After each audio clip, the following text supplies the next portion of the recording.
اعوذ باللہ من الشیطان الرجیم بسم اللہ الرحمن الرحیم السلام علیکم ورحمۃ اللہ۔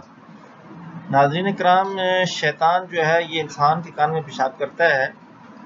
اس کے بارے میں آپ ایک حدیث سن لیں۔ حضرت عبداللہ بن مسعود رضی اللہ تعالیٰ عنہ فرماتے ہیں کہ جب جناب نبی کریم صلی اللہ علیہ وسلم کے سامنے ایک آدمی کا ذکر کیا گیا کہ وہ صبح تک سوتا ہی رہتا ہے، نماز کے لیے بھی نہیں اٹھتا، تو آپ صلی اللہ علیہ وسلم نے ارشاد فرمایا ذاکا رجل بال الشیطان فی اذنہ، کہ یہ ایسا آدمی ہے جس کے کانوں میں شیطان پیشاب کر جاتا ہے۔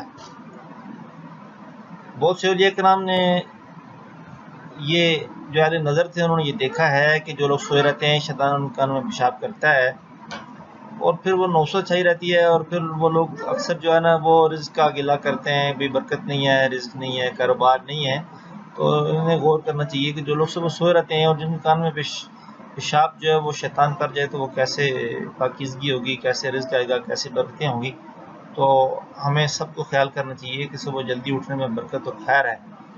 آپ صلی اللہ علیہ وسلم نے جب بھی قافلے روانہ کیے جنگ کے لیے، جہاد کے لیے، بزنس کاروبار کے لیے، تو صبح روانہ کرتے تھے۔ تو صبح میں خیر اور برکت ہے، صبح جلدی اٹھنا چاہیے۔ اللہ کریم ہم سب کو صبح جلدی اٹھنے کی توفیق عطا فرمائیں۔ امید کرتا ہوں آپ کو یہ ویڈیو پسند آئی ہوگی۔ اس کو اپنے دوستوں کے ساتھ شیئر کریں، اس چینل کو ضرور سبسکرائب کر دیں اور ساتھ بیل آئیکن کو بھی کلک کریں۔